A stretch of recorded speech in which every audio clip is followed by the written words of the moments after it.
Hi.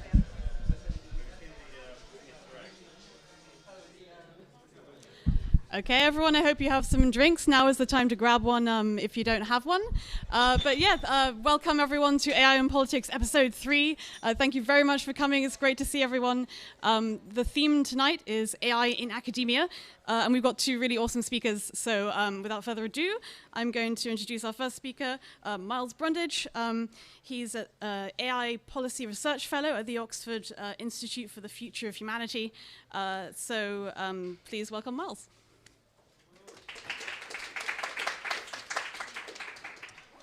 Thank you. Is this working? Can people hear me? I'll assume yes. I wanted to give you a quick overview of what I mean by long-term AI policy and why it might be an extremely important topic, as well as get into some of the state-of-the-art of thought on this topic. And there are a lot of open questions, and it's only been fairly recent that people have started to give a lot of thought to the question of long-term AI policy, and I am very excited to hear what you all think about this and get your perspective. So what do I mean by long-term? I mean policy issues that will matter for a long time, as well as issues that won't necessarily arise tomorrow in full form. So, for example, things like jobs being displaced by robots are something that will arise in the not-too-distant future, but we don't have to worry about a leisure society where everything can be automated for the next few years. We also don't have to worry about AI taking over the world tomorrow or destroying the world, but there are some plausible arguments that that could be a risk someday in the future. So those sorts of things, like the leisure society and preventing existential risks to humanity from AI, are in the domain of long-term AI policy.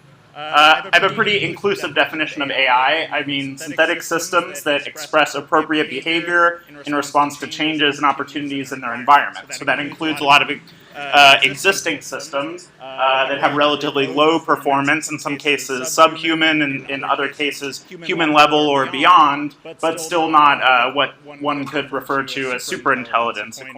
A term coined by Nick Bostrom, the founder of the Future of Humanity Institute. A system that outperforms human individuals across almost all relevant cognitive domains. So that's something that could potentially arise over the longer term, but we don't have today. It's really unclear how long it will take for such systems to be developed, but it seems like it's possible in principle. To give some examples of what little there's been done in investigating this possibility, there was a survey of authors at two of the leading machine learning conferences, NIPS and ICML, and those who responded to the survey, most of them gave at least a 10% chance of there being a superintelligent system, though didn't use that words, but that's basically what the question was about, by the year 2036. So that's pretty soon, and 10% is worth thinking about. It's higher than a lot of risks that we buy insurance for, and it seems like this is something that some people should be worrying about. To give some sense of how powerful a superintelligent system could be, we can put some lower bound on this. So we can say that it's physically possible in principle, assuming that there's no magic going on in the brain, that everything ultimately in the brain can be explained through physical principles, and you could simulate it on a computer. Given how much faster computers are than the neurons firing in the brain, there's some lower bound of how powerful a computer could be, which is something like a group of the smartest humans who have ever lived, coordinating closely in a virtual environment a million times faster than natural humans. So that's something that we could imagine, and it may take a long time to build such a system, and we don't know if it'll arise through traditional AI techniques or through simulating a brain. But over the long-term future of humanity, that seems like a lower bound on what's physically possible. But we could go even higher. So there could be not just close coordination, but also perfect coordination of a large number of agents that can share memories and have the exact same goals. They could also have qualitative cognitive advantages. So not just thinking faster and coordinating closely, but also outperforming humans in intellectual ways. So by policy, I mean decisions about what behavior different groups do or don't want to permit or promote. So basically, what as a society do we want to allow to happen? What do we want to encourage to happen? So we have policies for a wide range of issues. There are some policies that are emerging for short-term AI policy issues like driverless cars and drones and the use of data. But there isn't yet anything, around superintelligence. And the question that I'm seeking to answer is, should there be such a thing in the future, and what should that look like? Some of the relevant actors, besides just national governments that might impose these sorts of policies broadly defined, include subnational governments, international organizations, and corporations. So policy here is defined pretty broadly. So in summary, I'm asking the question of what decisions should human groups make? What do they currently make? What will or won't they make about the sorts of systems we want to exist, how they should be developed, and how they should be used? It's a fairly neglected topic, I would argue, in that there hasn't been a lot of work on this topic, in part because people didn't really think it was that realistic to worry about these systems, but to some extent that's changed in recent years in terms of the research on safety. So over the past few years, there have been a lot of open letters of AI researchers calling for more work on both the policy issues and the technical control issues of long-term AI systems. And it seems like this is something that could benefit from more work, given that there's now a lot of work going on to the technical safety issues, but not so much on the social questions of how do we actually make sure that those safety procedures are implemented and that the benefits of AI are widely distributed. The magnitude of impacts could be very high. So the lower bound on how powerful an AI system that I gave earlier is still very high.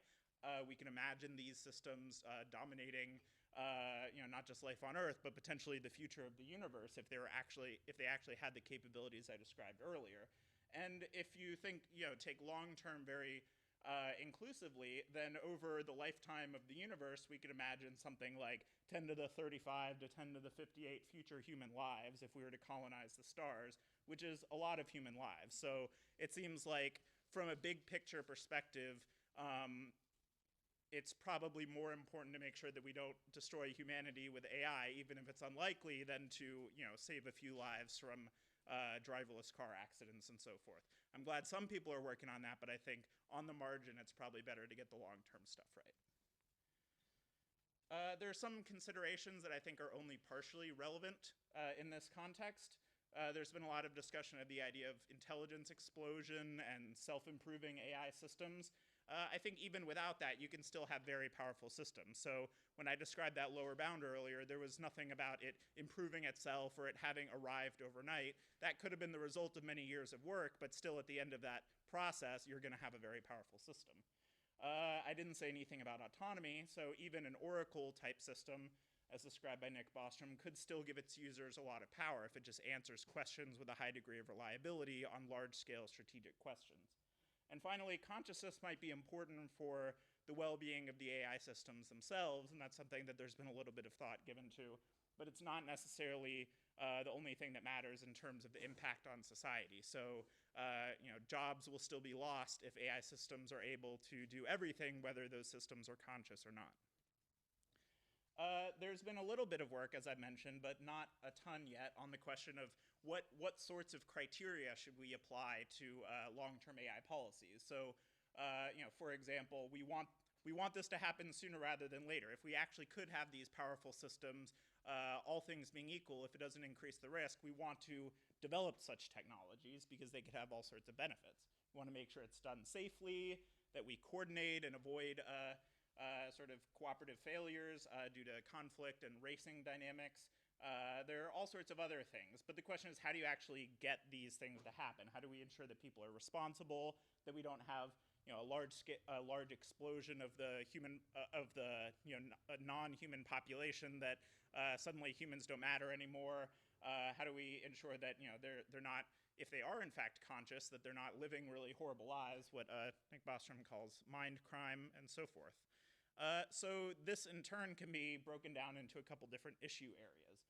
So one is the question of the goals of powerful AI systems, who decides, and what, even if they're very powerful, they're still not omnipotent. So who decides, what should be prioritized first in terms of healthcare research or space colonization, and who gets these benefits first, and how those sorts of decisions are made. Safety. So if there's a potential for extinction in the worst case, as I think seems pretty plausible, even with the lower bound of capabilities I talked about earlier, if you really had, a group of the smartest people in the world thinking a million times faster, they could outthink pretty much any containment strategy or attack on them that you can think of. So we need to get that right. We also have the potential for unprecedented surveillance. If you actually had systems in your pocket or in surveillance cameras that were smarter than humans and could interpret the data that they're getting with much higher accuracy than we have today, where surveillance and so forth are not super effective, but they actually are interpreting your behavior and your emotions with a high degree of accuracy, that could lead to all sorts of problems, including concentration of power and stable totalitarian governments. More generally, if you have the capability to do all sorts of tasks with machines rather than humans, it allows for an unprecedented concentration of power. So you could have a dictator who is able to defend himself with large robot armies and has less of a need for political support among the population.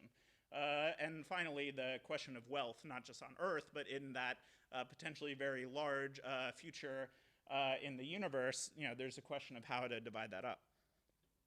So one area that I think is particularly important is making sure that we actually survive to get to that future.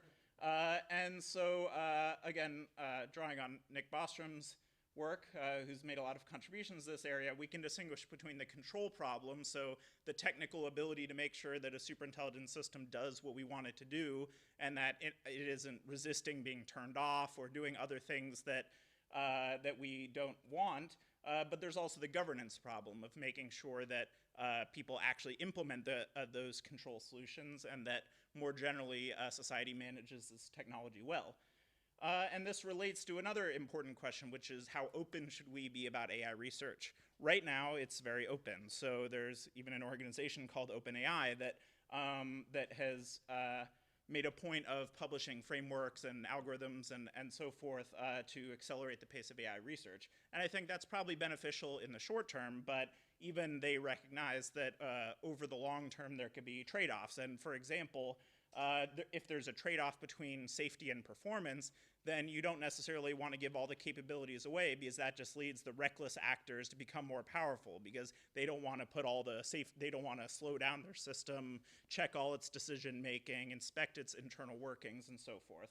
There could be a need for delay. So it could be that at a certain point you want to test and retest and retest the system to make sure it's actually doing what you want it to do. But in a world where everyone has access to the latest capabilities, that might be hard to actually make happen. And then if the vulnerable world hypothesis is true, that is to say, if in a world where everyone has very advanced technologies, it's possible for someone to essentially build a doomsday device, some sort of nanotechnology or a particle accelerator or something that destroys everything, then how do you make sure that that doesn't happen? So there are a lot of questions, and this could play out in various ways. One is that researchers scale up their systems to more hardware, more data, and safety issues arise that weren't present at earlier levels of capability. So the system is trying to achieve some goal, but it's not that smart, so it isn't thinking about ways that it can resist being turned off, or seizing control of this reward button that it's getting, and then it doesn't need you anymore to give it its reward. And so forth. Lethal autonomous weapon systems and decision support systems used by militaries could lead to lots of problems if in a conflict environment there's a pressure to make them smarter and faster and more autonomous. And finally, automated hacking between nations, between companies and individuals without sufficient caution could lead to big problems if the goals aren't well defined and it ends up that the civilian infrastructure is attacked. So we need to get the incentives right. We don't want to just leave people to their own devices necessarily over the very long term. Actors might be tempted to race ahead and develop capabilities in order to seize power. Different countries or companies or even individuals might have these sorts of temptations. So how big of a problem is this? Historically, there have been various technology races for things like stealth bombers, intercontinental missiles, and typically the gap is on the order of months to years between the leading competitors. Today, AI is increasingly seen as a security-relevant technology, and different countries around the world. Canada just the other day announced a national strategy. China is in the process of developing a national strategy. The White House put out a report on this just a few months ago, highlighting that this could have a lot of economic as well as security benefits. And it might take more than a few months to make sure that AI is safe. So this raises the question, how do we make sure that when that time arises, if that time arises, that we actually get things right?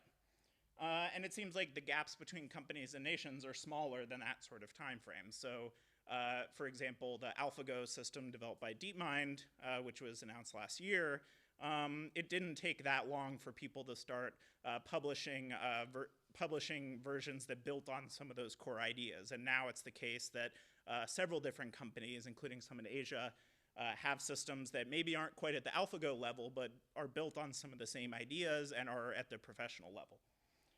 So one model that was developed to sort of formalize this idea was developed by Stuart Armstrong and colleagues at the Future of Humanity Institute, and it was basically a game theoretic model of an AI arms race. And there are some conclusions. One was that generally having more actors leads to more danger because there are more people who might want to take these risks.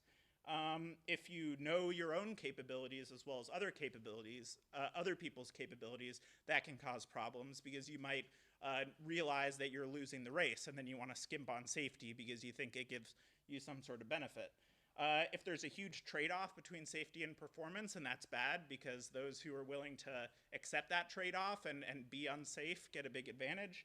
And lastly, enmity, which is just, how much do people dislike others winning the race versus themselves winning the race is generally a bad thing. So it makes sense if we can coordinate, if we can alleviate these safety performance trade-offs, and if we don't hate each other. So, but there are lots of problems like that. And there are different ways that you can solve problems like that. There's a huge history of nuclear negotiations and environmental law and so forth. And there are different models you could take. So you could have something like conditional openness. So you don't just share everything willy-nilly, but you have to abide by certain safety protocols in order to get the most powerful capabilities. Or if certain teams are at a certain level of capability, then they have to flip a coin and one of them drops out of the race or they merge teams. Or you have some sort of centralized system where you negotiate the goals and then that system operates on behalf of both of the original parties. So the US and China and Russia and so forth agree on some sort of set of rules, say enforcing international laws, and the system just does that and no one's allowed to make a system more powerful than that. And you could do that through specially procured hardware or special data sets that are only available to this centralized system. And there are many other possible models for doing this. So the point here is just that there are a bunch of different criteria that you could apply. So there's a big space of options. You could have everyone in the world potentially part of this sort of coalition, or you could just have a few companies or a few countries. How do you determine who joins and who can leave? How precise should these rules be? Is there monitoring, or is there punishment? Is it centralized? Is it decentralized? And so forth. We don't yet have a clear understanding of all of these and how they work, not just in the case of AI, but even in international relations generally. It's still a matter of dispute how effective international laws are and how you design them for a given problem. And we don't know exactly what the nature of the AI problem is, whether it'll turn out that you need a lot of hardware or it'll just be a software issue. That could imply different actors being on the cutting edge depending on the distribution of hardware and the distribution of skill. There could be different mechanisms, so it could be based on, if a certain capability is reached, then we impose this global rule, or we sort of agree in advance that 10 years from now we're going to put this in place, and it could be indefinite, or it could have some sort of sunset clause. So the point here is just that there are a lot of open questions, and we need to get that right, or at least start fleshing out these proposals and thinking about the pros and cons for the long term. And right now, the government is mostly playing the role of convening discussions and writing reports and so forth. And I think that's probably appropriate because AI currently is not something that any individual or company could use to catastrophic ends. But it's also possible that at some point laws could be developed that are applicable to corporations or individuals that prohibit certain unsafe practices. This sort of thing could be delegated to a non-governmental organization or an international organization, such as a model analogous to the International Atomic Energy Agency that does these sorts of inspections and also promotes the beneficial uses of the technology. There could be additional funding of research, not just on the technical questions, but also on these bigger strategic questions. And then lastly, as I mentioned earlier, the government could play a role in making sure that there's a preferential, there's an advantage to the safe developers and that they have sufficient hardware so that if it turns out there's this trade-off, that they don't lose the race to the unsafe people. So there are a couple things that I'm working on right now, just to give you a sense of what's on the cutting edge of work on this topic. One question that I held a workshop on recently with a lot of people from industry and from academia was, could it turn out that misuse of or accidents involving AI could lead to catastrophic outcomes before superintelligence? And more generally, what are the sorts of things that bad actors could do with AI over the short and the long term? So I think that's an important question in terms of bounding how worried we should be. And also, are there common challenges and solutions between near and long-term security issues? Could we develop some principles in the short term, like conditional openness or responsible disclosure of safety risks like they've developed in the cybersecurity community for saying, this is a safety problem and so forth? Because right now it's kind of the Wild West in terms of AI safety research. So people just publish articles and say, oh, here's how you could trick Google's video API system for video recognition.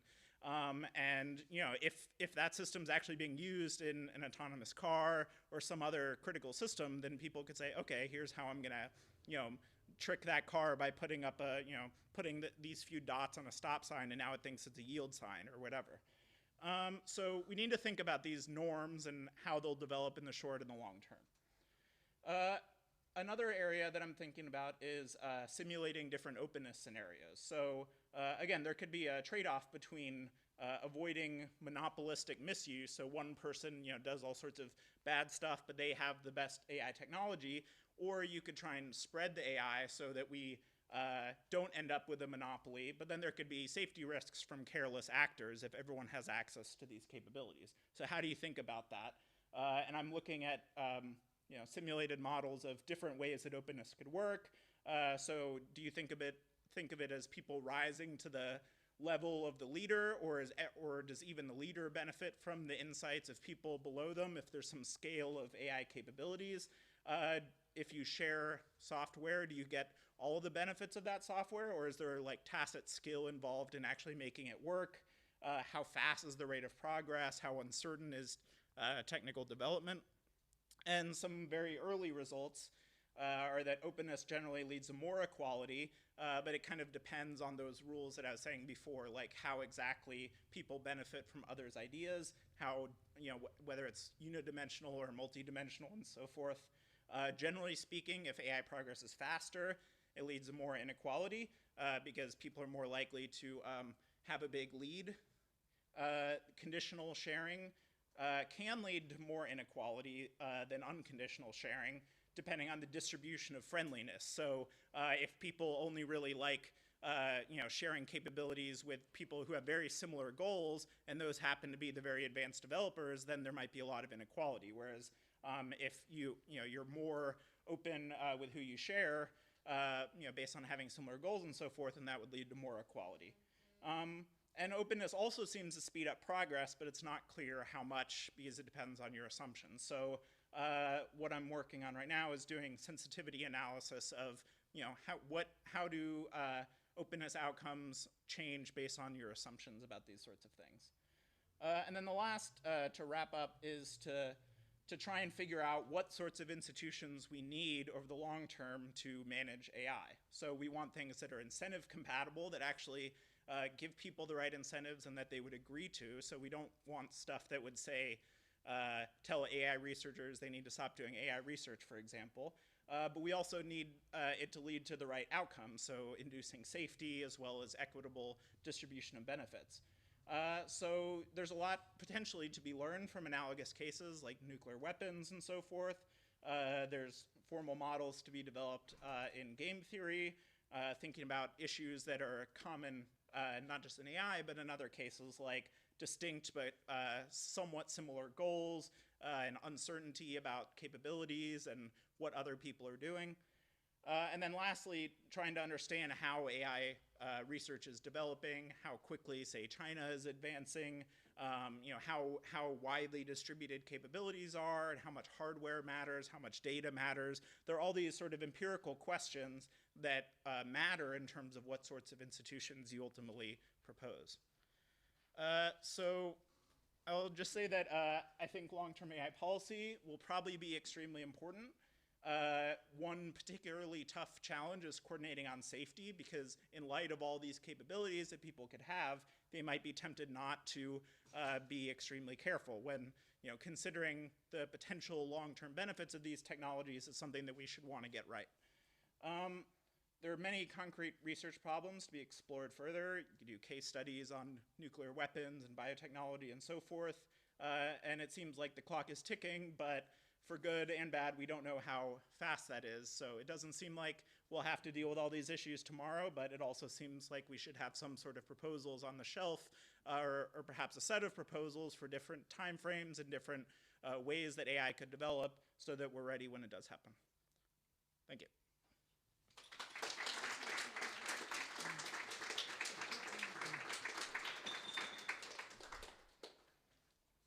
Questions?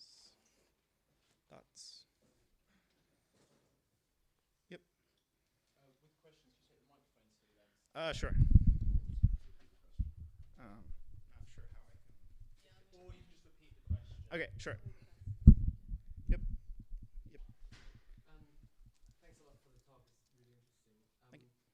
You mentioned you had like roundtables with industry, and I'm just curious if you see that some players are much more open to these types of arguments than others.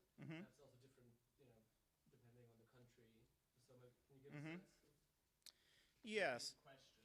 Yeah. So the question was, in the context of the workshop I had on bad actors in AI and those sorts of things, were different industry actors more or less open to discussing these sorts of things or engaged on the topics?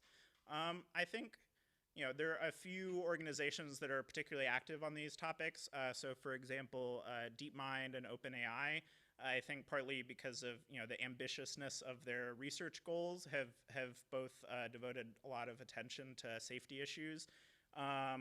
Others are also engaged, like Microsoft and so forth. But it's the sort of thing that often you need a fairly large organization in order to be able to afford, having a couple people to think about the long-term future. So sometimes it's, the big organizations like Google that are engaged on these sorts of things more so than like, startups who don't really have time to worry about the long-term implications when they're just trying to get their technology to work and they have limited resources. I think, more generally in terms of the international situation, one of the things that we're trying to do right now is to reach out more to people in Asia and Korea, Japan, and China to understand how they think about AI safety and AI policy issues. I've talked to some such people. There's a little bit of difficulty with the language barrier because a lot of writings on AI are in Chinese or Japanese, so it's not always clear what the dialogue is like. But there are people around the world interested in these sorts of things, and perhaps a little bit further along in some organizations in some regions, just based on historical factors like where the people who are first writing the books and where their social networks were and so forth. But I think ultimately, over the long term, it'll be a global discussion. Maybe in the back.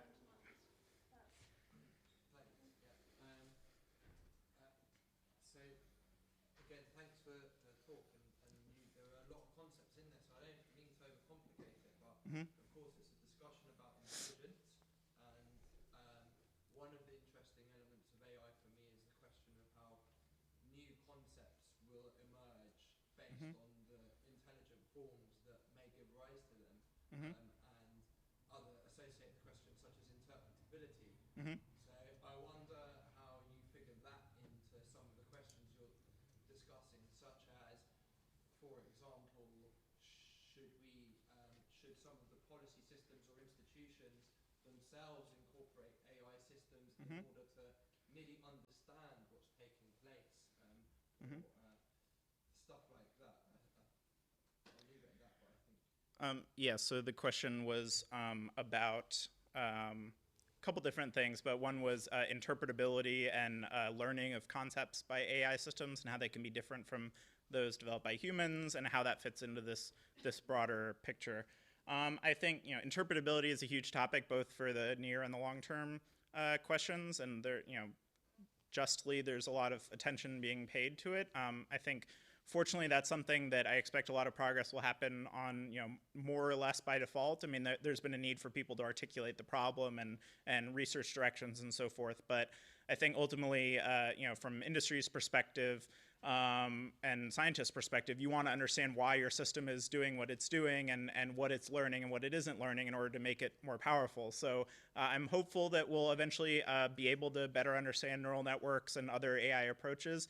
And that does matter in terms of safety, because you want to be sure that an AI system is actually understands the goal that you're trying to give it. So human values are really complicated and vague, and if you have a system that has the capacity to act on a large scale, you want to understand that it actually knows what you mean when you say, don't blow up the world or make humans happy or whatever.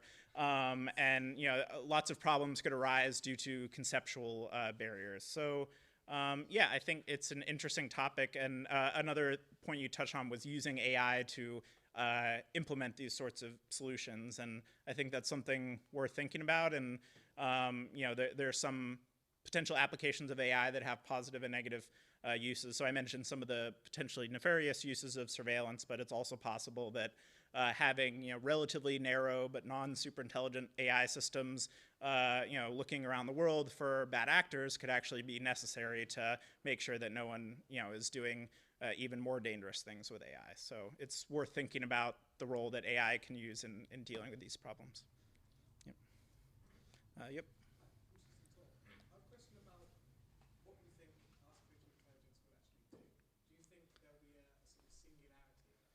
Mm-hmm. You can imagine you set off however AI machines. Will they converge to the same thought process, or will they have a different thought process?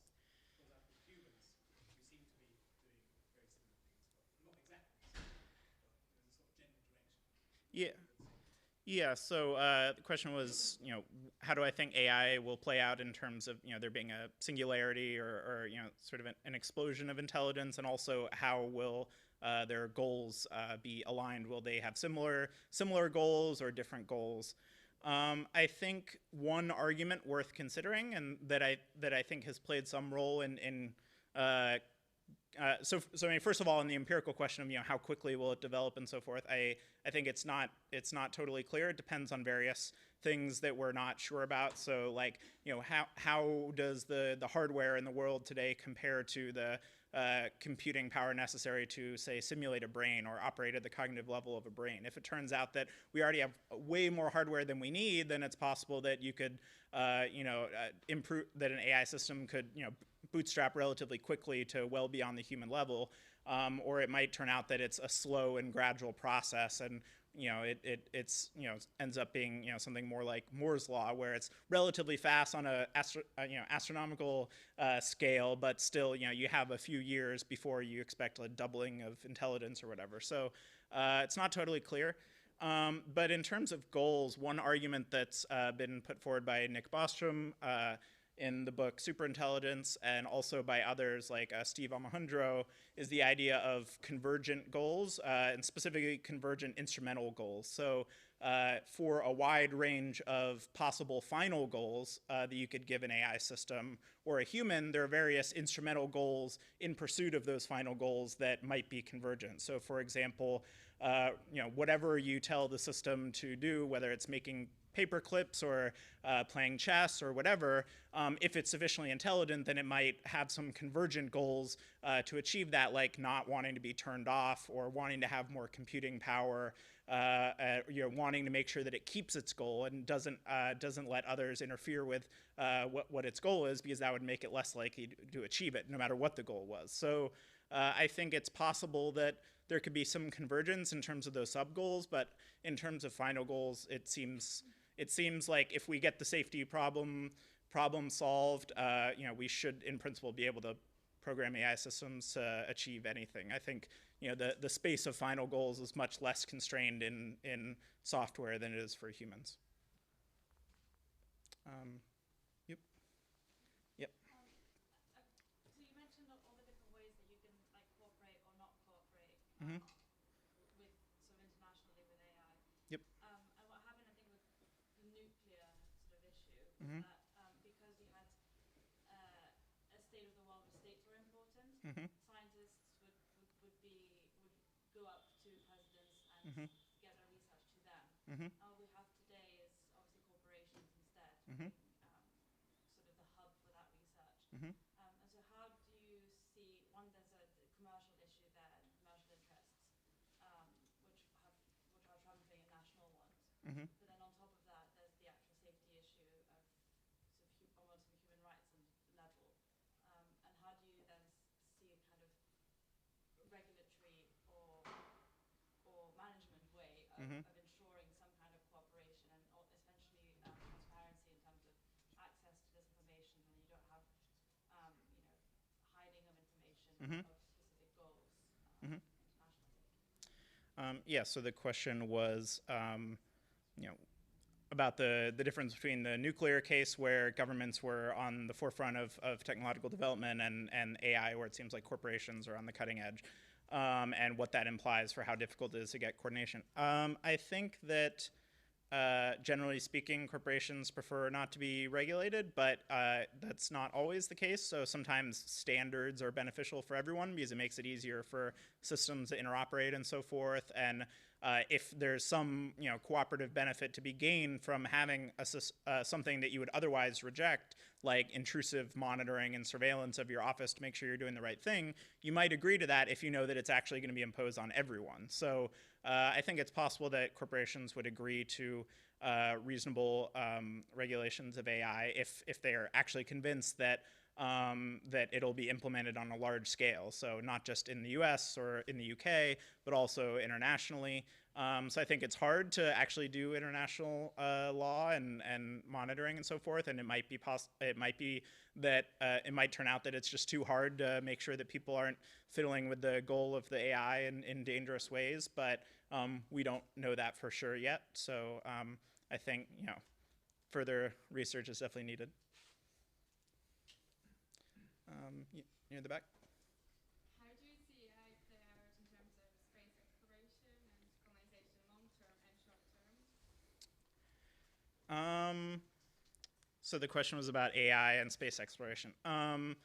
I don't know how it's going to play out. A couple of people at the Future of Humanity Institute have written some articles about this, and estimating like how quickly you could colonize the universe with von Neumann probes that sort of self-replicate and just are small, but just have enough propulsion to move really fast. And it seems like it's possible technologically, perhaps a few decades from now, or maybe hundreds or thousands of years from now, to get pretty quick exploration of the universe and to colonize it fairly quickly with AI. So it's probably harder to move humans than to move AI. So I think it's possible that AI could, go start building infrastructure on planets, to prepare for human arrival, or to build backups of information about civilization and so forth, and that could happen relatively quickly. But as far as we know, there's still speed of light constraints. So unless AI finds a way around that, there's some limits. But yeah, I would refer you to those publications for more informed discussion of that. Maybe over there. I'd like to ask you about autonomy. I think you had a Yep. point about that, and you said, "Oh, this isn't necessarily the most important thing." And I guess to play devil's advocate against that, necessarily listen to a lot of the time other people actually have power. Mhm. Unless you actually plumb the intelligence into something that actually acts in the world in an autonomous way and, I guess, gain power, arguably it's relatively harmless, right? Mhm. It's like sort of an advisor to Mhm. a politician, a bad actor, which those guys have a lot of anyway. How would they actually trust that AI anyway? So I'm just curious why you thought that wasn't perhaps such the critical question. To me, autonomy is perhaps, from a naive point of view, you know, the thing where you think killer robots. Mhm. Yep. Once you let things do things, that's when it gets scary. So the question was about autonomy and why I don't think that it's necessary for certain risks. I do think it makes certain risks more pronounced. And as I mentioned in the case of lethal autonomous weapons and cyber conflict, giving more autonomy to these systems, as might happen in a sort of competitive race or a conflict, might make things more likely to spiral out of control. But again, I think that it's not necessary for at least a significant amount of impact of AI. So, for example, you mentioned an advisor sort of system. This is something that's talked about in the book Superintelligence under the term Oracle AIs, and there are some arguments both there and in a book or in an article on oracles by Nick Bostrom and Stuart Armstrong that even if all it can do is say things, it's possible that a system could manipulate humans into achieving certain goals or falsify information in potentially dangerous ways. So I think the limit on how much damage it could do, or at least how quickly it could do damage, is probably lower than if it's carrying out those actions. But I could also imagine a world where the head of the government has an advisor system, and then acting on that, they have their humans carry out some action, and maybe that uses autonomous robots in the physical world. But at the end of the day, events are still being set in motion by a system that's just answering questions. So, but I think that gets back to the question of trade-offs. So it might be that if it's actually the case that autonomy allows you to do more, but that it's less safe, then I think that's a problem in terms of cooperation, because maybe we want people to just use these Oracle systems, but if there's sort of if people want to skimp and there's a race and competition, then that just makes the problem worse. So I don't know how important autonomy is, but I could imagine scenarios where it's not the only factor. So can we do one last question, if anyone has one? So you mentioned mind crimes kind of Yep. casually on one of the slides, and I was wondering about this thing of bearing in mind the well-being of the AI, whether this only concerns superintelligence scenario, or is it pre-superintelligence, and if so, is keeping AI happy a means of controlling it? Keeping it happy. So the question was about mind crime and consciousness of AIs, and whether that's a problem before superintelligence, and whether you could, keep them, in control by keeping them happy. So I think that it's potentially a problem before superintelligence, or it might be never a problem, even with superintelligence, just because, digital hardware is not the sort of thing that has consciousness. I think we just don't really know at this point. But if digital hardware can support consciousness, then I think you could imagine it arising for systems either today or in the not too distant future. Some people argue that some systems are minimally conscious already. It's kind of controversial, but certainly one would think that if the hardware is sufficient, then having a simulation of a human brain might be conscious, even if it's running at slower than human speeds. But it might still be conscious. So yes, it could happen without superintelligence. Whether that's a means of, whether keeping it happy is a means of controlling it.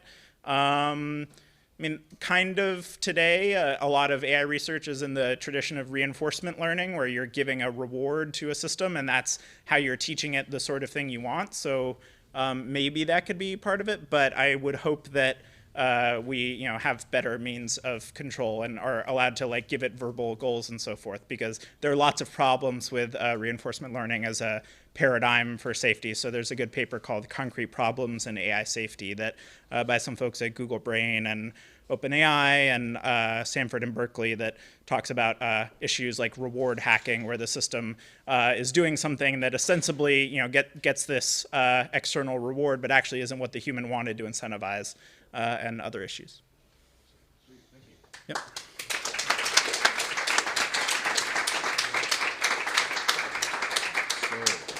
Awesome. So our next speaker is Dr. Kevin Hogan from Ethic Labs. And Ethic Labs, if you recall, were here for the first ever AI in politics, and they talked about turning communities of interest into communities of practice. So yeah, with no further ado, thank you.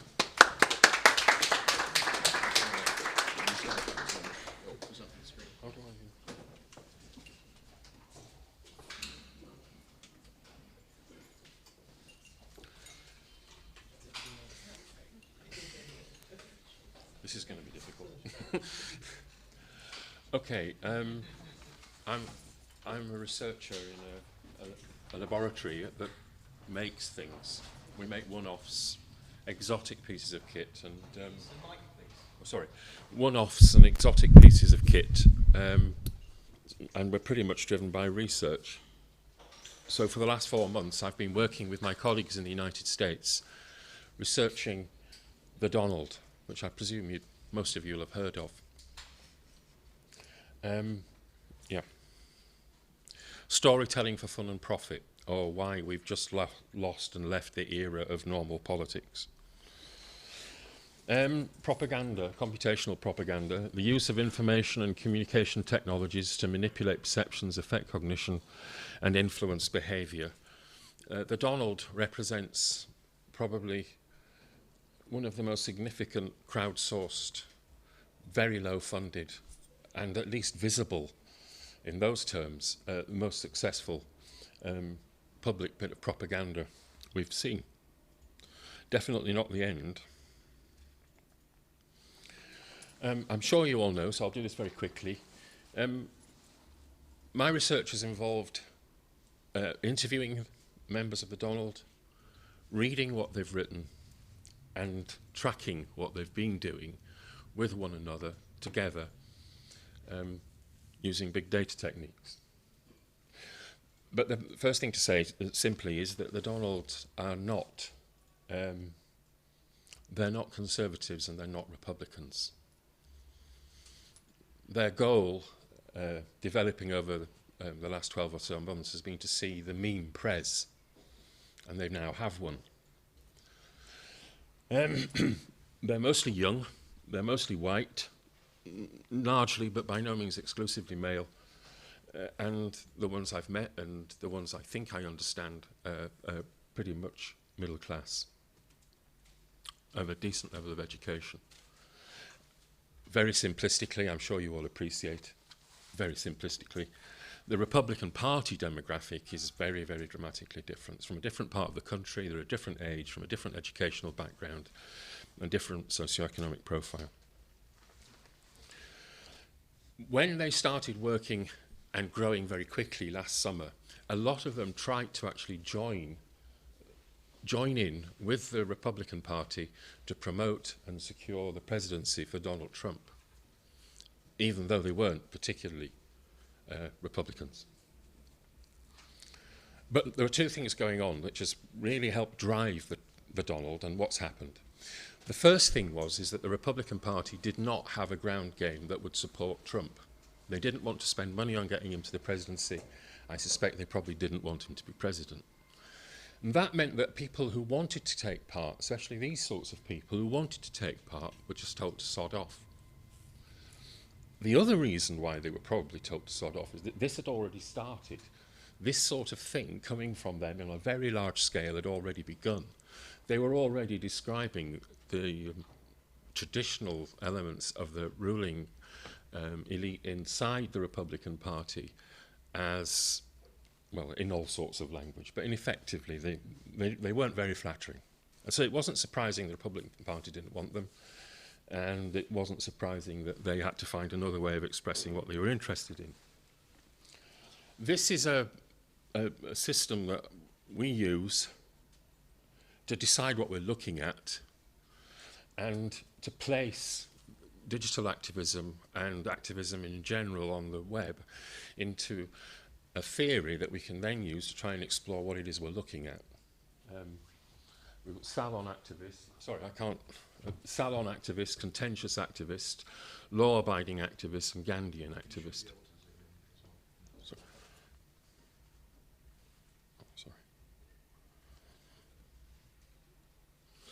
The ones that we're really talking about are in the top right there, contentious activists. They break the rules. They actually have no respect whatsoever for their enemy, and they are not interested in negotiating in any way, shape or form. The other people have other different values and bring different things to the game. But the contentious activists start from the premise that they do not respect the law, they do not respect the other, and they are not going to stop until they've got what they want. They're not going to negotiate, they don't respect other people's values or position, and they're not trying to convince anyone. And this is really important. This is a talk about propaganda, not about truth-telling, or not truth-telling. So we have a very large number of actors organising ways that are viewed by authorities such as the press, academia and politicians as illegitimate. Okay? It's not politics. Academic papers saying this is not politics. Politicians saying this is not politics. However, memes, trolling, doxing, fake documentary making, they've got an entire portfolio of unorthodox methods. Very rich indeed. They're acting outside the domain of political parties, and they're acting outside, and this is the really interesting thing, they're acting outside of, even though this is about the Donald, outside of political campaigns. They're not trying to produce legislation, they're not trying to get the people who represent them elected in order to get the law changed to favour their positions. And they are and exist solely because they have found something, some practices that reflect who they are in a way they find enjoyable and productive and which give them great satisfaction. So are they propagandists or are they political actors? It's a difficult question to answer. In very simple terms, this is the ecosystem we've tried to explore. The history of the Donald, the website, the Reddit subreddit named after the man who calls himself the Donald, is very complicated, but essentially starting on June the 29th, 2015, two people decided that what was going wrong on other subreddits and what was going wrong in terms of the way they were being treated on other platforms meant that they needed a new home. A home that stayed dormant for months, as I'll show you. But nevertheless, when they got going, hundreds of thousands of people got going. They started to produce work and distribute it almost instantly, of course, on YouTube, Imgur, Twitter, and Facebook. It went elsewhere, but on those platforms they were going after the citizen. They were explicitly targeting not themselves, but the general public. And this is the general public, because again, this is propaganda. They weren't trying to convince Donald Trump's followers to vote for Donald Trump. No, that's not what they were trying to do. So basically, they came together, produced a huge body of work, learned about the quality of that work in terms of its effectiveness and its efficiency, refined their methods, explored new methods, created a constituency, and poured their work out into the wider web. I hesitate very much to come to a public place and start talking like this about people because I cannot explain all of them clearly, and not all of what they do clearly. But however, having looked at a duck, listened to a duck, and watched it walk, I am going to call it psychopathy. You may not know, but there has been a lot of conversation in psychology. I am a psychologist, by the way. A lot of conversation about whether or not there is such a thing as psychopathy in the general population. The current standing in the literature is that it's agreed that indeed there is, that it's a constellation of traits, and that some people, some very, very few people, have very high scores on clinical scales, and they're clinical psychopaths, people that have to be kept well away from or treated. However, in the general population, there are people with high scores. We've known for some time that, for instance, people who are very successful in commercial companies at the top, CEOs, are very high, as a population, they're much more well represented by high levels of clinical psychopathy than the rest of us. But it does actually work right through society. I mean, you can look at different subject groups at university and you'll find students will have higher psychopathy ratings if they're doing commerce than if they're doing art. So, what are they? There are people who experience life in a slightly different way, who, when they look at another human being, will not spend very long monitoring their face, their eyes, their mouth, because that's how most of us determine someone's emotional state reasonably quickly. They don't bother. They don't spend any time, or particularly spend time, trying to predict how you are going to behave or respond as a result of what they're going to say or do. They're not interested. They are particularly characteristically guiltless. And there is another aspect to this I'll get to in a minute. They don't settle for being guilty for their actions or anyone else's. They're deeply callous. They're profoundly dishonest. They're very egocentric, which actually has turned out to be extremely important for the way it grew. And clearly they lack emotional empathy. They're very instrumental. And that is another reason why they were so successful, and I suspect will continue to be successful. Low anxiety, superficial charm, and blame externalization. Okay. I have got thousands and thousands of examples of lack of guilt and callousness, but last Friday you probably saw on the media a man of 28 started a 3 to 5 year jail term, having turned up at the Pizzagate restaurant in Washington with a shotgun, an automatic rifle and a handgun, and held the staff and the people in the place up whilst he blew a door off its hinges in order to free the children who'd been put there by Hillary Clinton and her cohort as part of their sexual molestation ring. As he was led away last Friday, he said, I don't think my intel was 100%. Well, he has got a wife and kid and he's going to jail. The hilarity on the Donald about that was through the roof. They've never enjoyed themselves so much. They thought they'd exhausted the pleasure they got out of creating Pizzagate. I mean, after all, it got people banned. It got Reddit changing its constitution. It got them on the front pages of all the newspapers in the United States. But for them, that was just absolutely gorgeous. It's hardly necessary for me to say lying as a tool is in fact a cornerstone of their activities and invokes no moral or ethical concerns whatsoever. In fact, they feel they're doing it as a favour to us. We are too stupid, the rest of us, and we are likely to live very much poorer lives if they do not succeed in their aims. Egocentric, I've put systemic source of reward. What I found was that this community learned how to make things, got feedback from the benefit of making things, because they were fixated by, well, at least highly concerned by their likes, their quotes, their publicity, the publicity they got on a small scale in the community on the board they were on, or in where it landed, if it went into a newspaper in France or Latvia or wherever. So what happened was we got this perfect feedback loop. You were talking about that form of learning. These are people who've been given a great deal of reward, and they can get that reward very quickly if they're successful. And what happened was they refined their methods. They liked them. They're most interested in fun. So they created the meme and other techniques. But the thing about this situation was, over a short period of months, there were people spending 18 and 20 hours a day refining both how to make it and how to distribute it. And they were getting better all the time. Not capable of empathy and moral behaviour. This is an interesting one.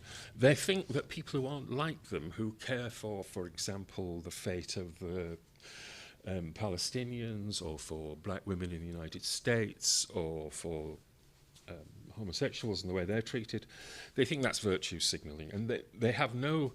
Not only do they actually think of virtue signalling is a bad thing, they don't believe, fundamentally don't believe, because they are not capable of doing it themselves. They think that when someone else does that, they're being insincere. They think that they're kidding themselves and they're being insincere, and we need a bit more reality in the world. We need the denizens of the Donald and the alt-right to put us right, because we're emotionally crippled and they can see what we cannot. which is an interesting take on the world. Blame, guiltlessness, and they cannot. One of the aspects of psychopathy that's very difficult to work with is that there is no consequences for their actions that they can possibly take. They cannot accommodate or integrate that. So what that's turned into, and I've spoken to people, I've recorded them, I've read their writings. What that's turned into is that they've got, I'm sure you've come across it, they've got this rhetorical stance, which is both general and personal, of the way that they are the victims, the way that they are abused and mistreated, the way that people will label them and stereotype them, unlike Muslim women and gays and blacks, the sorts of things that they make memes up 1,000 times a day. They are real victims of your stereotyping. That's the general public stereotyping of them. Because they express their free speech rights, and then someone takes exception to the way they're talking about sexuality or Jews or other issues. And it's all very well to see it in print, but to hear it over and over again in interview after interview, the way they explain and understand themselves, it's very profound. It's not their fault. It cannot be. I'm sorry I'm dragging this on a bit, but one last one. Cognitive dissonance. It's an important idea that for many of us, most of us, if we express an idea that is in direct contradiction to something we believe, or we have to accommodate an event, a piece of information, some knowledge that is again an opposite of what we believe, it creates tension, anxiety. It creates considerable problems for us to do that. There's two aspects to this. First of all, they don't have that. And that's just an experimental fact. There are several papers, several studies using the standard clinical methods and standard experimental methods. They simply don't exhibit it that much. But what's really interesting is that means they don't have what most of us have by way of a moral barometer. For most of us, when we act on the world, we don't have to wait to see the results to know what's going to happen. We tend to try and anticipate whether or not calling someone a fucking Jew to their face and despising them because of that is going to cause them any distress. To the people at the heart of this enterprise, getting a negative response to an outcome like that is very surprising. And interestingly enough, even when it's happened to them over and over again, which is quite weird. However, having said all of that about what I think is the mainstream, and by the way, it's not 354,000 of them that are there today, this morning when I checked, but the core of them and their identity, their collective identities, I believe psychopathic, is they are a community of interest. They're driven by the exchange of information. This is a textbook definition of a community of interest. And what I found over and over again was how much they valued those of them who were good at research, how much they valued that, how much time they spent on it themselves, and how rich was the ways in which they share it with one another. They have developed a real community of interest. In fact, they have developed a community of practice. They've got a common concern, a set of problems, a passion, and they deepen their knowledge and create solutions. They are problem solvers. They're bloody good at it, and they're very fast. They've got ideas, information, and values. They have very, very rigid codes. This is extraordinary, isn't it? They're about libertarianism. They're about freedom from almost all of the codes that most people subscribe to. But actually, they punish one another like that if you step out of line. The community on the Reddit is the most policed community on... Well, no. There's another one about history academics, I think, that has a better reputation. But apart from them, and certainly in terms of the scale, the number of people who are banned and so forth, it's this community who are the most rigid and rigorous. So that they have a very strong identity. They build relationships and they don't last, which incidentally is one of the reasons why I really think this is an intersection between the way networks grow and the way people affect the way networks grow. They abandon anyone who doesn't play and doesn't produce. They have no compunction whatsoever. If you're not a connection with a lot of connections to offer, you're not a person. The more connections you have, the more of a person you are. They're so close to being an AI system. It's and just to reinforce my initial thought, I have looked at the evidence that, as it should be, you would expect that if you've got a lot of people together and getting on in some way, shape or form, then the community itself would become psychopathic. And what the evidence is that, obviously Reddit is huge, there's 1 billion people a month on it. It's a very, very large institution, very large. But then the Donald's only been around for 15 months. It's caused the entire thing to go up in flames on more than one occasion. Massive calls for the owners of the Reddit to do something about it. They have changed rules. They have tried to create a different setup for this Reddit in order to keep it going during the election, by changing rules, by adapting to them, by making personal connections with the moderators, sacking the moderators internally and externally over and over again. But they have, throughout the time that they've been going, broken the rules that apply to the wider community and indeed their own, fascinatingly. Personal attacks, destroy a television personality, the female comedian that launched on Netflix a month ago. They fixed the ratings on every major magazine and newspaper to make it appear that she was rubbish, and then rejoiced when the newspapers picked up on the idea that she was rubbish because everybody said so.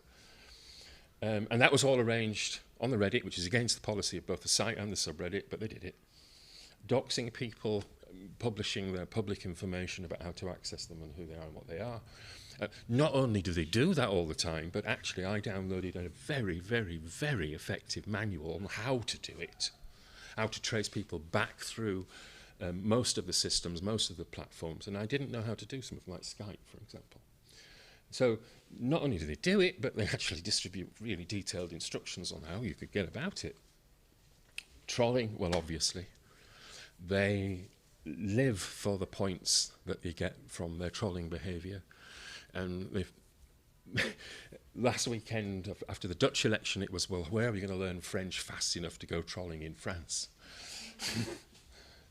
But of course they get a lot of credit for it, you know, the amount of time that people spend on you, whether or not they get angry, whether or not they're liberals who get angry, whether or not they're a liberal woman or a black person who gets angry. There's a lot of credit goes with that. You can get a lot of credit really quickly. But the thing that really matters about this community is the memes, because that, in my view, is how they have stepped out of their space and really made a difference. And there's a lot of argument in the literature, academic literature, about whether anything like this could ever make a difference. And certainly in the press, as I'm sure you know. But I think they did. And not only have they made a difference, but there are people who have been killed, there are people who have been driven out of their jobs, there have been places burnt down, there are women who've gone into hiding, who'll probably have to stay in hiding for a long time in Kuwait. And it's all a laugh. It's all a laugh. This is one of their little stories, the Muslim League of America. It doesn't exist. Pardon? It doesn't exist, right? No, of course not. No, really. But what it does do, it gives a really forceful description of what it's like to be a Muslim woman, and it fights off anybody who wishes to say anything about it. So it sets up everything that they love. They're not white, they're not men, and they are Muslims. So you are disrespecting whole cohorts at once and doing dangerous, dangerous harm in fanning the flames in the United States, which really don't need any more fanning. And this is just one day's output from one person. And the credit they got for it was considerable, because that kept going and had more legs than you would wish. And it was only one of many. I mean, they've done this about so much in so many ways. Especially homosexuality. They spend a lot of time on that. I don't think I can really show any graphs and charts and stuff, but this is the way it grew. And they were trying. They were trying so hard, but nothing. Nothing at all. And then Donald Trump, on December the 8th, 2015, went on stage and announced a total and complete shutdown, called for a complete shutdown of Muslims. Within 24 hours, they were off. On each one of these occasions, on each one of these events, there was a new step in terms of the sheer number of people that were busy, learning from one another, producing material, causing trouble, and trying to get him elected. On every single one of those events, there were another 2,000, 3,000, 4,000 people turned up, of whom maybe a third or a half would stick and keep going. So what I'm saying is that the Donald was driven by Donald. When I started this work, I was told by my very first respondent that he contacted us because he was so happy about the fact that he'd gone to CPAC just after the inauguration and had been told by two of Donald's staffers that, gave them credit for their work. Not only, did they appreciate their work, but they personally read it to Donald. Now, you can't get any more motivation if you're a propagandist than knowing that the President of the United States keeps his ear to the ground. But what happened to me in that conversation was he also said, and it still works. So he then proceeded to tell me what Donald would tweet a week later, and he did. And I didn't believe it, and he did it again. And I didn't believe it, and he did it again, so I stopped. There is a direct line, when it suits him, between these people, these values, and what they're doing, and Donald Trump's Twitter account. In fact, they see that of the apogee of the system.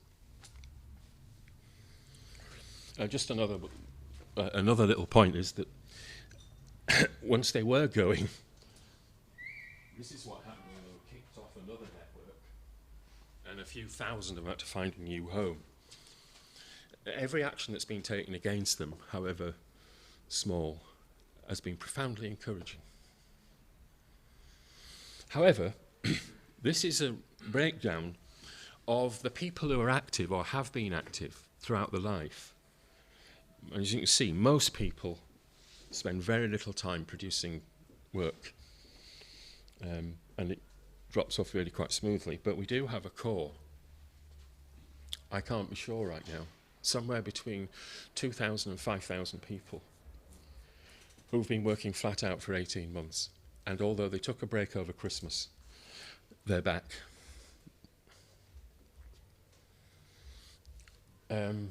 So what else have we found?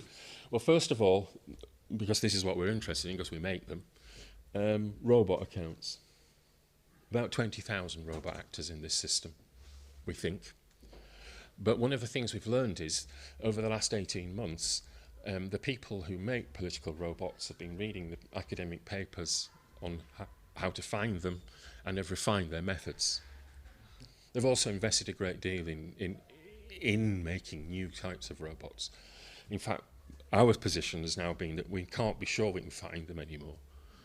So we're actually making robots that look like people to see how it's done. We're trying to create robots that Twitter won't kick off, that Facebook won't kick off, just to understand what it is they're doing, because they're getting very, very good very, very quickly. As I've already shown you, we've got a lot of one-off accounts. Usually that's Donald turning up. The only time that we had a huge spike that we couldn't explain from looking up details on the progress of the election was a colossal spike, which we couldn't find any explanation for until I actually went and read them, and I realised it was the day that Donald Trump, the president-to-be of the United States, actually turned up on the website, on the Reddit platform, and did an AMA. So he spoke directly to his followers. And that day did bring a lot of folk in who left subsequently. And then we've got Redditors, people who use the community but don't really spend that much time speaking to the community that we're talking about. And finally, as I say, we've got a core, probably around 5,000 people. But interestingly, I've spoken to some of them. Their lives have been transformed by this. People have given up their jobs, abandoned their PhDs, abandoned their MSCs. They're doing this now. This is what they're about, and this is what they're believing. But before I finish, I have to make the point that they don't believe in politics. They elected a meme prez because they believe in memes more than they do in politics. They've elected Donald Trump because they think they've elected somebody who isn't a politician. Actually, they also believe he's not capable of being a politician. And that's what they were about, and that's what they're really pleased about. And I think this is why I make this outrageous claim that I think in some small degree this is about post-normal politics, because these are people who are pretty well equipped to make other people not believe in anything. And when nobody believes in anything or can trust anything, I think you've got real problems. In this case, in January, the most recent data on social media use amongst American citizens said that they were doing about 5.3 hours a day on mobile. That only 5% of adult United States citizens who voted for Trump would either A, believe or even look at a newspaper or what used to be called mainstream broadcasts. They've done away with an entire chunk of what holds society together. Not on their own, I admit, but they've done away with it. It is no longer well, I'll tell you, like last week, I read the Washington Post, I read Huffington Post, I read all the mainstream newspapers, I watched TV on the web. The narrative that was going down was that the Democrats, not happy about it, were trying to, if not retrieve their dignity, the country's dignity, were at least trying to protect the Constitution, when they realised that the evidence was accumulating that the Russian government had interfered with the progress of their election. Okay, that was on every channel, in every newspaper. Certainly was here in Britain. And what actually, thanks to our friends in this group, what's happening that day, was that for many citizens in the United States, don't forget, they don't watch telly, they don't believe the newspapers. For many people, the narrative they saw that day was, thank God, the Democrats have been found out for selling out to the Russians, for taking money from the Russians, and finally we're going to send them to jail for something. That's what they did that day. And they put that in front of millions of people. Now, I'm not trying to make the claim that they have a way of substituting the truth. This isn't a conversation about that from my side. What they've done away with is there isn't any for a lot of people. There just isn't any. Okay. And so a society who learns it cannot trust information can be easily controlled. And as some of you probably know, that was a mainstay of the way that the Communist Party and the Russian government ran itself, and indeed is still doing. Questions?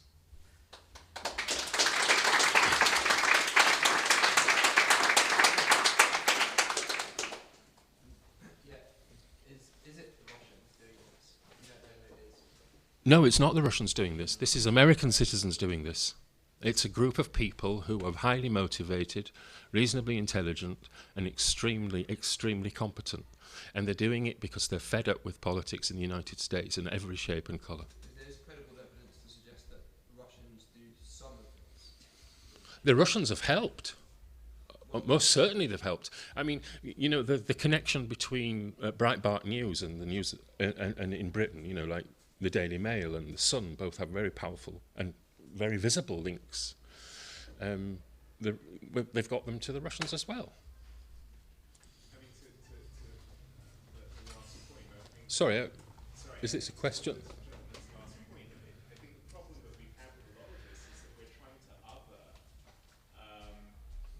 phenomenon that are absolutely domestic, and that we're ascribing the wrong traits, the wrong attributes, without actually realizing how seditious and how normalized actually a lot of these activities actually are. And bringing the Russians into it is not actually particularly helpful at this point. Well, they weren't trying to be helpful. This is absolutely about sort of, highly intelligent, nihilistic, well-educated people that are apolitical, private sector, and don't particularly believe in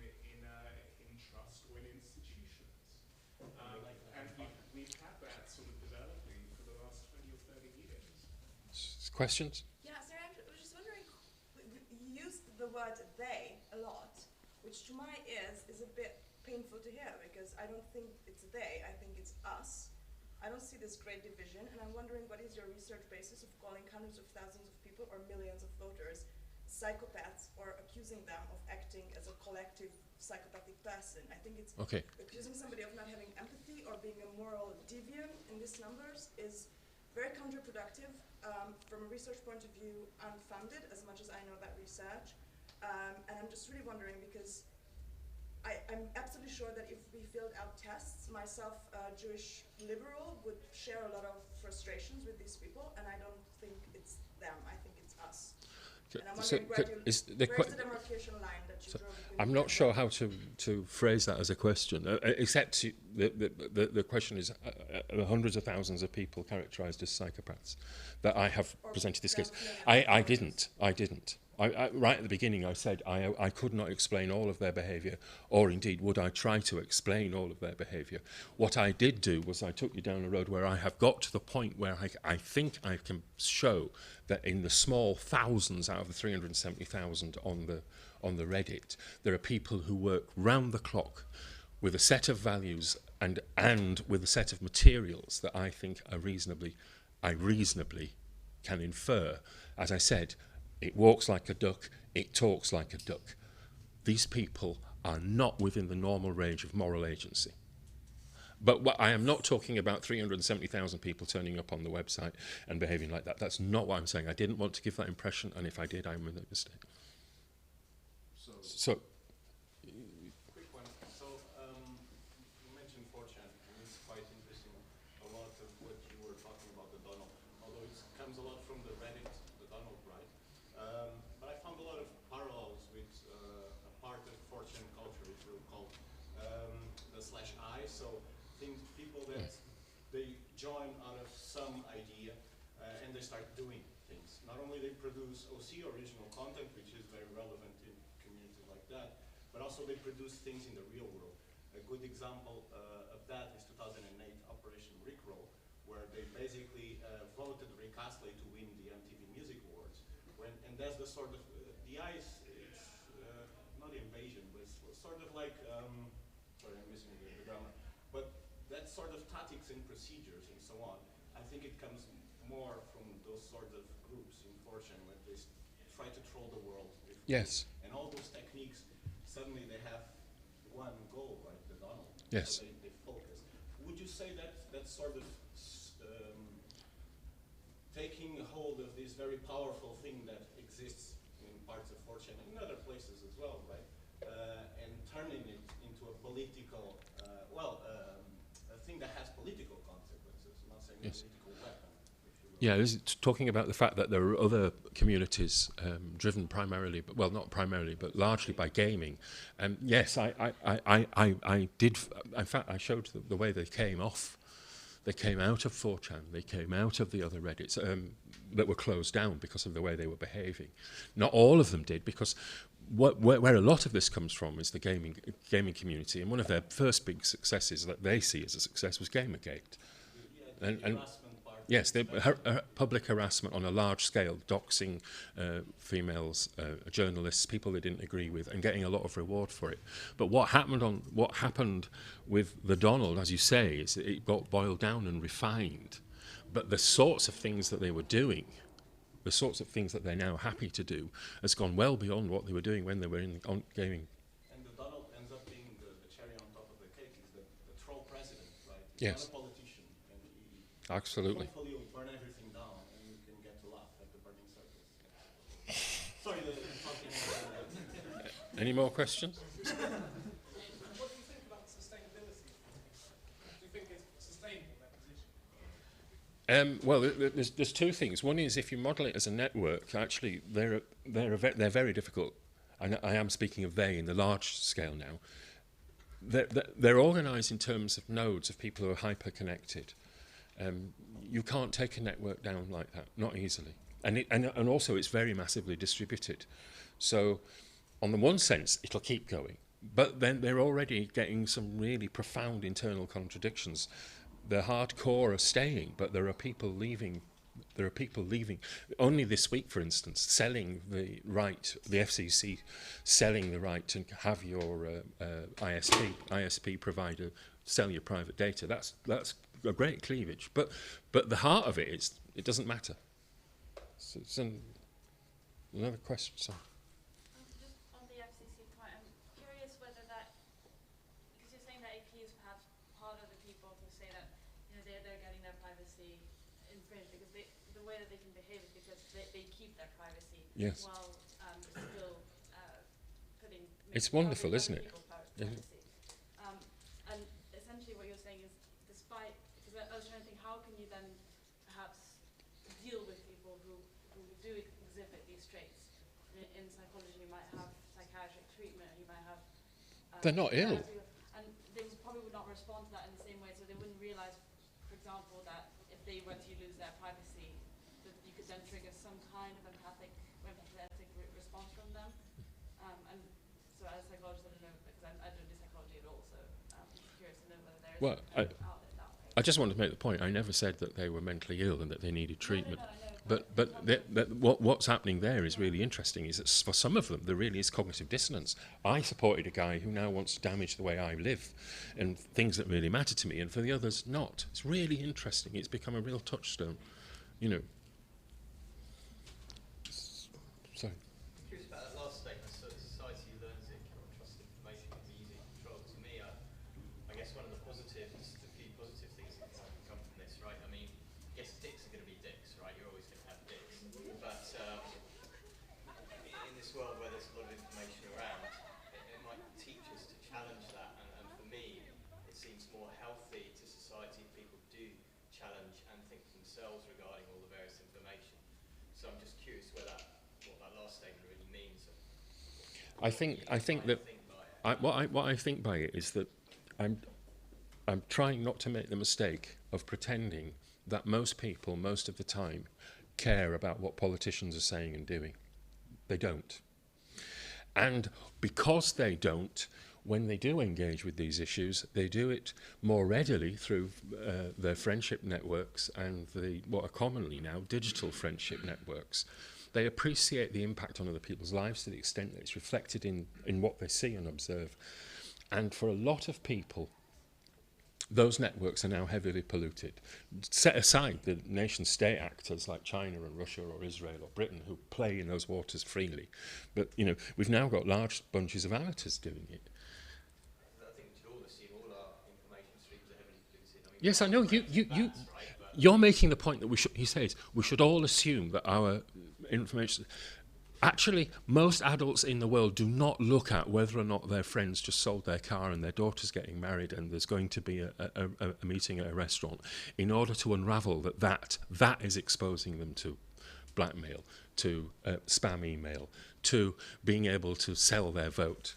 They don't, and they're not going to. I mean, we can't live in a world where we pretend that that's going to happen. You are not going to educate 6 or 7 billion people to monitor their digital presence online in order to understand how they're being manipulated. It ain't going to happen.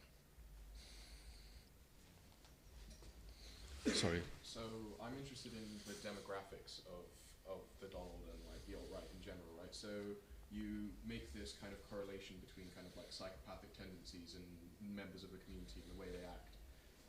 But also you made the point of the 28-year-old guy who just went up to the Pizzagate restaurant with a shotgun and claimed, his intel was wrong. Yes. So what percentage of this community do you think is actually largely exhibit psychopathic tendencies versus how many of them are just straight up idiots? I would say it's probably less than 0.5%. Something between 3,500 and 5,500 out of 380,000. The guy who went to the Pizzagate is what I was talking about when I was saying we don't all monitor our social feeds with the kinds of information and critical faculties that the people in this room might choose to use. He was just an ordinary guy in Carolina, a Christian, a right-thinking guy who thought, it's all these people talking about it, but there are those children in that basement and they're being sexually assaulted. I've got to do something. So he gets in his car, having kissed his wife goodbye, and he drives off to risk his life to do something about it. There are a lot of people like that in the world. We should be glad, really. But the fact is, he'd been exposed to his friends, the people at the church, the people that he goes to work with, saying over and over again, have you seen this? And it turns up on his phone, it turns up on his telly. It turns up in a newspaper if he bothers to read one.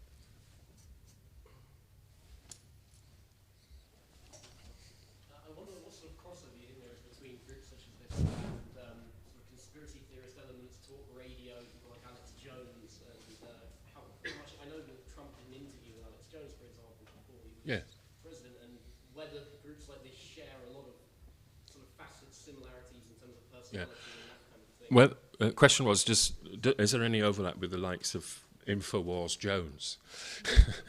The man who said he got the narrative about Pizzagate wrong. Yeah, didn't he? Jones is viewed by these people, the people I'm referring to, the Donald and the hardcore on the Donald, as an alpha male. He is considered to be a very, very significant, important person. But from that, you mustn't deduce that they actually either share his values or think he's particularly bright. He's valued because he gets attention. That's what they value. So there's a very real link with him, very real link. He takes stuff from them and they give him it. But, you know, the amount of respect, I don't know. Yeah, first of all, I want to say really interesting talk, but a couple of questions. First of all, I think a few people here have raised the question of being uncomfortable with the idea of labelling people that we don't agree with politically as being mentally ill. That's something that I didn't say they were mentally ill. The Soviet Union. But the other thing is, in terms of a lot of the things that you observe, the characteristics that you have ascribed to or have discovered in these people, I don't feel that there's a control group in the study, in the sense that it'd be very interesting to do exactly the same exercise with activists on the left, green activists, young political activists or propagandists, any sort. And my guess would be a lot of the same things you've discovered would be replicated. And, you know, if they weren't exactly, it'd be interesting to see the difference between them. And I think there's a problem with just taking this one group you disagree with politically and saying, oh, they exhibit all these psychopathic qualities, when you probably find that most political activists kind of do. So the question is that there's uncomfortable about describing these people because one might not like them as being having psychopathic tendencies, and also if one did sufficient research on other forms of activists, you might find the same thing. Well, the first thing is I'm so careful, but not careful enough. I did not say these people were psychopaths. I said that they are what is known as non-clinical psychopathic traits, high scorers. Okay? That is a significant academic distinction which I should have laboured more clearly, but it does follow that I am actually saying of these people that they are something. And what I said earlier on, again, I said I felt really uncomfortable about saying this, and not least because I know they wouldn't give a shit. They'll say anything. Okay, so that's one thing. I've decided to give myself the freedom to describe them in this way because I've talked to them, I've read what they've done, I've watched what they've done, and I think this is a duck. But that's my opinion, and that's fair enough. If you did it academically, what would you find? Well, thankfully, the research has been done academically. We do know what the political activities of clicktivists, that box I started with, the 4 panels, those panels have all been researched. If you wish to look in the Journal of Communication, Journal of Political Science, if you wish to look in the Journal of Clinical Psychology, you will find there have been studies done of what are the psychological profiles of people who are in other sorts of activist movement. They ain't like this. And I'll make just one observation. One of the really interesting differences between the general population, which is evident in left-wing activists, is that left-wing activists tend to see the negative rather more. These people laugh and enjoy, truly enjoy the trouble. Left-wingers tend not to. They tend to be more anxious and they tend to become more depressed the more they engage. As a matter of fact, there's a very different and if you like, it's not a trivial matter. There is another psychological profile. There is a psychological profile of the left, and it is a burden for the left. For one thing, they want to understand the other person. Remember what I was saying earlier? They wish sensibly to try and put themselves in their shoes and see what they are going to do and why they do it and understand their motives in order to go forward and perhaps develop an argument or build a consensus. My point here is they do not. Not one whit. One last question. I don't know, given that's...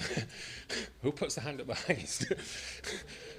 Oh, yeah, you are. Sorry, gentleman in the black T-shirt. Sorry. I was just wondering, knowing what you know now, what are you going to do about it? The hardest question for me last. Knowing what you know now, what are you going to do about it? Well, what I'm going to do about it is I am going to try with my colleagues in the United States and here in Britain, I'm going to try and understand how this behaviour translates into the rest of the world, into what they do in the rest of the world. I'm going to try and find out where they go and what they look like. Because I think if I were to have the courage to stand up, and I think in 4 months' time it'll be an academic setting, and to say what I've said tonight, this gentleman over here, the points you made, I'm going to have really good answers for. So I'm going to try and get them. I'm going to try and demonstrate that there is a robust psychological profile, different from that of other people, and with consequences for all of us, that these people have.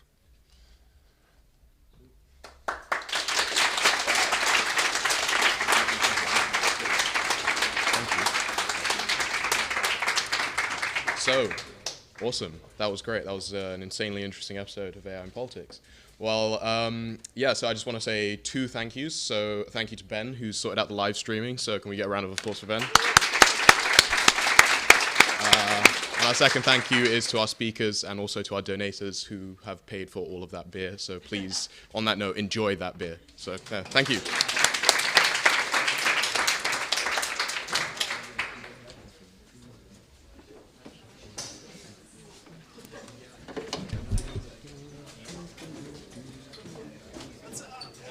What's up, Neil? How you doing? And you? Always. Cool. Third one, man. Finally, kind of got to that point where I'm like, yeah, it's just enough. Yeah. Oh wow, that was definitely did what it said on the tin. Yeah. No, I'm really well glad done with to have that. more like kind of academic interest into the event. Hello. Yeah. I am a fellow. I live here.